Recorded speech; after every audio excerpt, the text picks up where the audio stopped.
প্ৰদূষণ নিয়ন্ত্ৰণ বোৰ্ডৰ অসমৰ সোণালী জয়ন্তী বৰ্ষৰ কাৰ্যসূচীৰ লগত সংগতি ৰাখি মুখ্যমন্ত্ৰী গ্ৰীণ ফেলোশ্বিপ প্ৰগ্ৰেম 2024-25ৰ শুভাৰম্ভ অনুষ্ঠান অসমৰ যুৱক যুৱতীসকলৰ প্ৰশিক্ষণৰ ৰূপান্তৰ আৰু অভিমুখী কৰাৰ বাবে প্ৰদূষণ নিয়ন্ত্ৰণ বোৰ্ডৰ এই বিশেষ পদক্ষেপ সোমবাৰে এই কাৰ্যসূচী শুভাৰম্ভ কৰে প্ৰদূষণ নিয়ন্ত্ৰণ বোৰ্ডৰ অধ্যক্ষ Arup Kumar মিশ্ৰাই। Good morning everyone. Analyze Kori Manuhok Kwa Manuhok Bujua Karane, we need a young group task force. Prothom phase eto hisate 5 jon lorasoli ahise they went to University of Malaya in Kuala Lumpur. ঠিক আছে আৰু দুদিন আগতে পৰহি আমি 5000 কিছুমান লৰasoli দিলো তাৰে দেহ গটো Ljubljana university second public relations are our SPs was in public relations or whatever you call learning and research are here that is so good that most important by say additional chief Rita Soronia efale Kurandar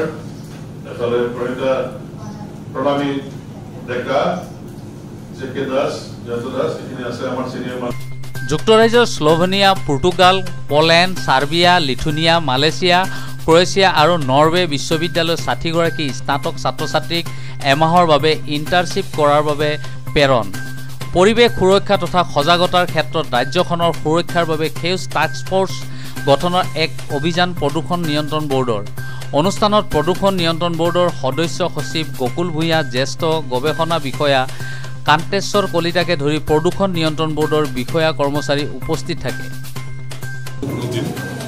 আমি যদিও ইয়াৰ আগতে মুখ্যমন্ত্ৰীৰ green fellowship আঁচনিৰ অধীনত এদিন 5 জন এদিন 6 জন ল'ৰা ছোৱালীক আমি তেওঁলোকৰ যাৱতীয় কাগজ পত্ৰ দি পেলাই বা চাৰ্টিফিকেট দি পেলাই বাহিৰলৈ পঠিয়াইছোঁ। আজি সৰহ সংখ্যক 25-30 গৰাকী ল'ৰা ছোৱালী বিশেষকৈ যিখিনি ইউৰোপত যাব ক্ৰ'ৱেছিয়া হওক পৰ্তুগাল হওক বা এছিয়া আফ্ৰিকাৰ ইজিপ্তেই হওক আৰু মালয়েছিয়াত যাব এনেকুৱা এটা বৃহৎ এটা গ্ৰুপ আজি আমি তেওঁলোকক আমাৰ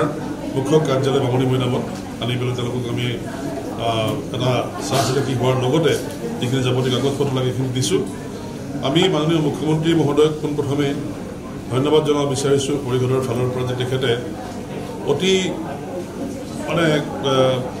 আমাৰ ওপৰত সম্পূৰ্ণ আস্থা বিশ্বাসেৰে যোৱা বছৰ এটা ভাল পৰিমাণৰ ধন আবণ্টন কৰি পেলাই আমাৰ সোণালী জয়ন্তী বৰ্ষ এইটো এই সোণালী জয়ন্তী বৰ্ষত তেখেতে চিফ মিনিষ্টাৰ্ছ গ্ৰীণ ফেলোশ্বিপ প্ৰগ্ৰেমটো কৰাৰ কাৰণে আমাক উদগনি যোগালে। তেখেতে অত্যন্ত ব্যস্ত আমি কেইবাবাৰো তেখেতক চেষ্টা কৰিছোঁ কণ্টেক্ট কৰাৰ কাৰণে কিন্তু যিহেতু কোনো ল'ৰা ছোৱালী একেলগে নাযায় ভাগ ভাগ হৈ পেলাই 60 জন ল'ৰা ছোৱালী 9খন দেশত যাব পৃথিৱীৰ গতিকে শেষত সিদ্ধান্ত কৰা গ'ল যে আমি আমাৰ ফালৰ পৰাই পৰিষদৰ ফালৰ পৰাই এই ল'ৰা ছোৱালীখিনিক মাতি আনি পেলাই তেওঁলোকৰ লগত চাহ চিনাকি হৈ তেওঁলোকক এটা উৎসাহ উদ্দীপনা যোগাই তেওঁলোকৰ যিখিনি কৰণীয় কাম 4 পৰা 6 সপ্তাহ বিদেশত থাকি তেওঁলোকে কি কৰিব লাগিব সেইখিনি বুজাৰ চেষ্টা কৰিছিলোঁ। এতিয়া যেতিয়া এই 60 জন ল'ৰা ছোৱালী একেলগে তেওঁলোকৰ প্ৰশিক্ষণ কৰি প্ৰায় একে সময়তে অসমলৈ ঘূৰি আহিব সেই সময়ত আমি তেওঁলোকক আমি মুখ্যমন্ত্ৰীৰ সৈতে এটা অনুষ্ঠান আমি পাতিম সেইটো আমি এটা সিদ্ধান্ত লৈছোঁ। মাননীয় মুখ্যমন্ত্ৰীয়ে এই 9খন দেশৰ পৰা ঘূৰি অহা ল'ৰা ছোৱালীৰ লগত লৈ পেলাই তেওঁলোকে এটা অনুষ্ঠান আমি কৰিম য'ত তেওঁলোকে কি শিকিলে কেনে পালে গোটেই অনুষ্ঠানটো আমি বিষয়ে আলোচনা কৰিব আৰু মই ক'ব বিচাৰিছোঁ যে এইটো এটা জাষ্ট এবছৰ হৈ পেলাই বন্ধ হৈ যোৱা অনুষ্ঠান নহয় ইতিমধ্যেই 2025-26 বাজেটৰ কাৰণেও আমাৰ এই গ্ৰীণ ফেলোশ্বিপৰ কাৰণে পুঁজি ধাৰ্য কৰা হৈছে। পৰামৰ্শ হিচাপে কৈছোঁ যে বেছিভাগ ল'ৰা ছোৱালীয়ে আণ্ডাৰ গ্ৰেজুৱেট ল'ৰা ছোৱালী BSc পঢ়ি আছে বা ইঞ্জিনিয়াৰিং পঢ়ি আছে তেওঁলোকে এতিয়া গ্ৰেজুৱেট হোৱাও নাই আণ্ডাৰ গ্ৰেজুৱেট কিন্তু আমি কৈছোঁ যে যাতে তেওঁলোকে পৰামৰ্শ দিবৰ কাৰণে আচলতে যিটো আমাৰ সহযোগী সংস্থা এডুপেক তেওঁলোকৰ ফালৰ পৰা মানুহ আছে প্ৰতিখন দেশত বা প্ৰতিটো ইউনিভাৰ্চিটিতে এজনকৈ মেণ্টৰ তেওঁলোকে পাব সেই মেণ্টৰগৰাকীয়ে থকা মেলা খোৱা বোৱা বা প্ৰশিক্ষণৰ কাৰণে কোন সময়ত ক'ত যাব লাগিব এইখিনি ঠিক কৰিব। তথাপিতো আমি কৈছোঁ ইন জেনেৰেল যে এইটো এটা সুবৰ্ণ সুযোগ তোমাৰ জীৱনলৈ আহিছে তোমালোকৰ ভৱিষ্যত জীৱনৰ কাৰণে এইটো এটা অতি ভাল ষ্টেপিং ষ্টোন এই প্লেটফৰ্মৰ ওপৰত তোমালোকে ভৰি দি পেলাই আগুৱাই যাব পাৰিবা আৰু নিঃসন্দেহে তোমালোকে এইটোৱে বহুত সহায় কৰিব। হয়তো আমি ক'ব পাৰোঁ যে 4 সপ্তাহ 6 সপ্তাহতো কি ইমান ডাঙৰ কথা শিকিব পাৰি কিন্তু গোটেই পৰিৱেশ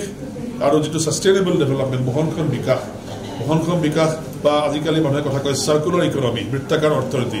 এইবোৰৰ ওপৰত শিক্ষা ল'বৰ কাৰণে আমি যিখিনি বিশ্ববিদ্যালয় বিচাৰি উলিয়াইছোঁ ক্ৰ'য়েছিয়াত হওক স্লোভেনিয়াত হওক পৰ্তুগালত হওক বা মালয়েছিয়াত হওক সেইখিনি ইউনিভাৰ্চিটিত খুব ভাল উচ্চ পৰ্যায়ৰ কাম চলি আছে গতিকে মই ক'ব বিচাৰিছোঁ কি যে ল'ৰা ছোৱালীখিনিক বৰ বেছি আমি শিক্ষা দিয়া নাই এতিয়া খুব বেছি কথা শিকোৱা নাই আমি কৈছোঁ যে সদায় চকু কাণ খোলা ৰাখিবা তোমাৰ ওপৰত অকল অসম নহয় গোটেই ভাৰতবৰ্ষৰ সন্মান নিৰ্ভৰ কৰে কাৰণ এবাৰ আমি ভাৰতৰ সীমা পাৰ হৈ গ'লে কোনো অসমীয়া বঙালী বা মাৰোৱাৰী বুলি নকয় আৰু যদি ইণ্ডিয়ান হৈছে অল আৰ ইণ্ডিয়ানছ ভাৰতীয় গতিকে সেই ভাৰতীয় হিচাপে তোমালোকে নিজৰ সন্মান অক্ষত ৰাখিবা আৰু তোমালোকে যিখিনি পাৰা নিজৰ নিজৰ ছাবজেক্টত ইয়াতে ল'ৰা ছোৱালী আছে চিভিল মেকানিকেল কেমিকেল তাৰপিছত আছে জুলজি বটনী আছে বায়'টেকনলজি লাইফ ছায়েন্স এনেকুৱা ধৰণৰ ব্ৰাঞ্চৰ ল'ৰা ছোৱালীবোৰে নিজৰ নিজৰ বিশ্ববিদ্যালয়ত নিজৰ নিজৰ প্ৰজেক্ট এটা সৰু প্ৰজেক্ট কৰিব লাগিব 4 সপ্তাহত অকল মানে গৈ পেলাই ৰাতিপুৱা গ'লো আবেলি গুচি আহিলোঁ লেবৰেটৰীৰ পৰা চাই পেলাই নহয় এটা সৰু প্ৰজেক্ট কৰিব লাগিব সেই প্ৰজেক্টবোৰ কৰি তাত যিগৰাকী গাইড থাকিব তেওঁলোকৰ মেণ্টৰ সেই প্ৰফেচাৰজনক তেওঁলোকে সন্তুষ্ট কৰিব লাগিব তেতিয়া চাৰ্টিফিকেট